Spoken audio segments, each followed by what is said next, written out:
Legal and social awareness के इस episode में एक बार फिर आपका बहुत बहुत स्वागत है। मैं करीम अहमद सिद्दीकी एडवोकेट।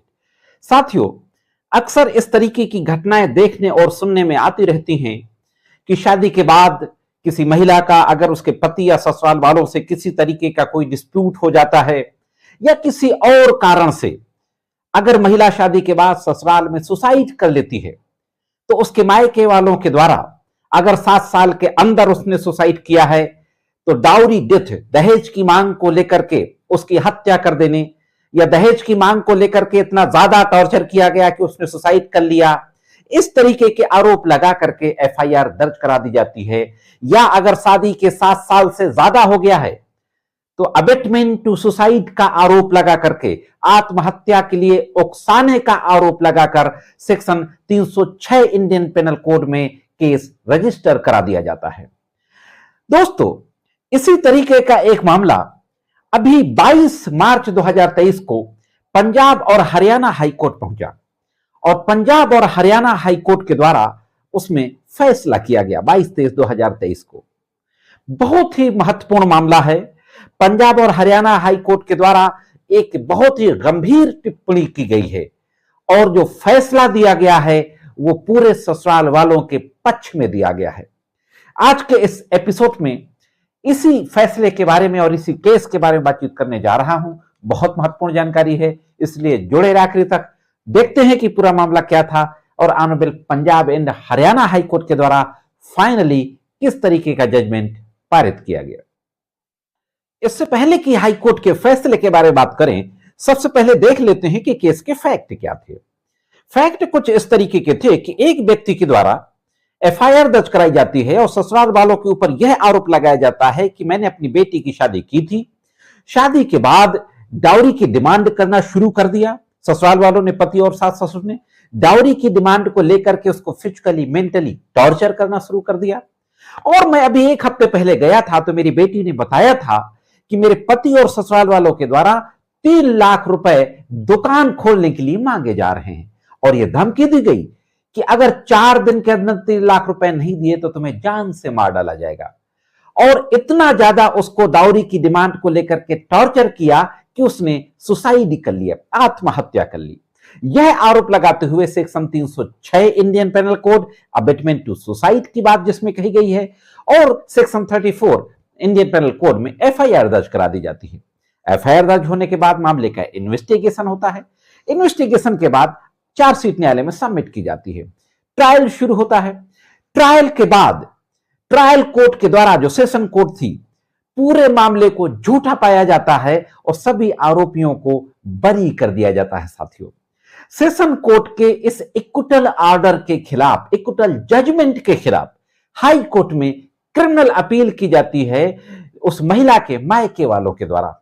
तो अब देखते हैं कि हाईकोर्ट में किस तरीके की बात की जाती है, क्या आर्गुमेंट किया जाता है और हाईकोर्ट के द्वारा अपने जजमेंट में किस तरीके की कमेंट्स और टिप्पणियां की जाती हैं। साथियों, उस पर भी एक नजर डाल लेते हैं।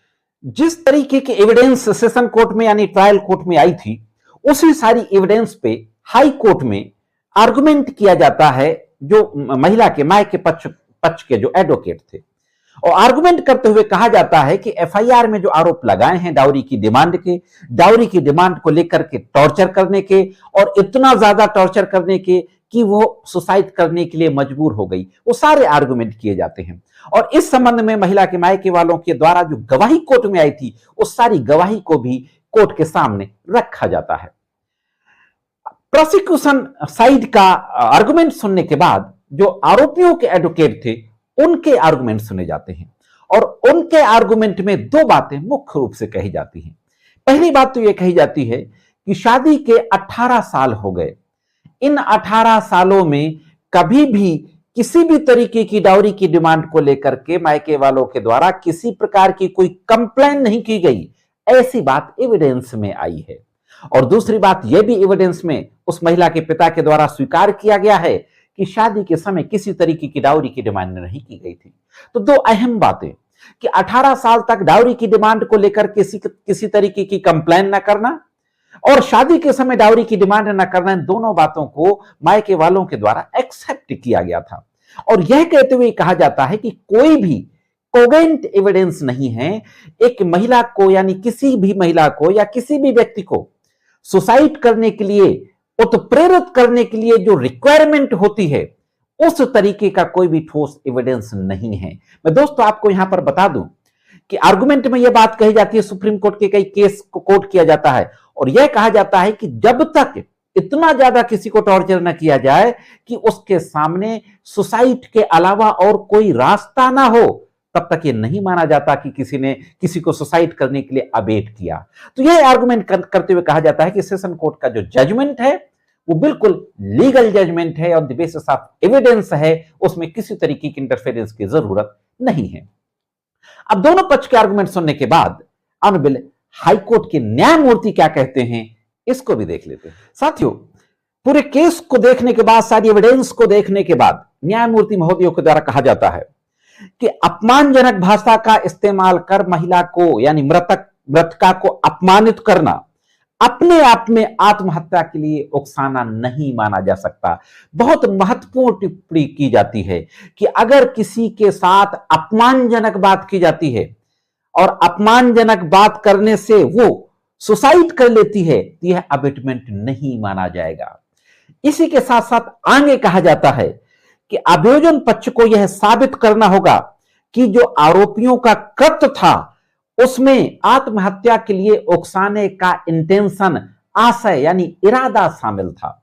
और प्रोसिक्यूशन यह साबित नहीं कर पाया कि ससुराल वालों का जो इंटेंशन था वो यह आशय था कि ये सुसाइड कर ले। आशय होना जरूरी है। आगे कहा जाता है कोर्ट के द्वारा कि पति और ससुराल वालों ने अपराध किया है, इस बात को साबित करने के कोई भी ठोस निर्णायक सबूत पत्रावली में नहीं है। और एक अंतिम टिप्पणी जो महत्वपूर्ण टिप्पणी है कि ससुराल में, वैवाहिक घर में सुसाइड कर लेना यह अपने आप में आत्महत्या के लिए उकसाने का सबूत नहीं है। जैसा कि मैंने शुरुआत में कहा था कि शादी के बाद महिलाएं अगर ससुराल में सुसाइड कर लेती हैं और शादी के 7 साल से ज्यादा हो चुके हैं तो अबेटमेंट टू सुसाइड 306 का केस दर्ज करा दिया जाता है। तो ससुराल में सुसाइड करना यह अकेले आत्महत्या के लिए उकसाने का सबूत नहीं है, यह हरियाणा और पंजाब हाई कोर्ट ने कह दिया। तो साथियों, इस तरीके से यह महत्वपूर्ण टिप्पणी करते हुए सेशन कोर्ट ने जो एक्विटल जजमेंट दिया था उस एक्विटल जजमेंट को अफर्म कर दिया जाता है, कंफर्म कर दिया जाता है और अपील को डिसमिस कर दिया जाता है। साथियों, तो यह थी दोस्तों एक महत्वपूर्ण जानकारी। अगर इस तरीके का आपका कोई मामला चल रहा है तो आप इस जजमेंट का फायदा ले सकते हैं। जानकारी कैसी रहेगी कमेंट्स करके जरूर बताएं और मेरे द्वारा जो जानकारियां दी जाती हैं अगर जानकारी आपको अच्छी लगती हो तो मेरे वीडियो को लाइक और शेयर भी करते रहा करें, जिससे कि महत्वपूर्ण कानूनी जानकारियां और भी लोगों तक पहुंचती रहें। आज के इस वीडियो में इतना ही। मिलते हैं किसी अन्य वीडियो में कानून की कुछ अन्य जानकारियों के साथ। तब तक कानून की विभिन्न तरह की जानकारी के लिए देखते रहें लीगल एंड सोशल अवेयरनेस।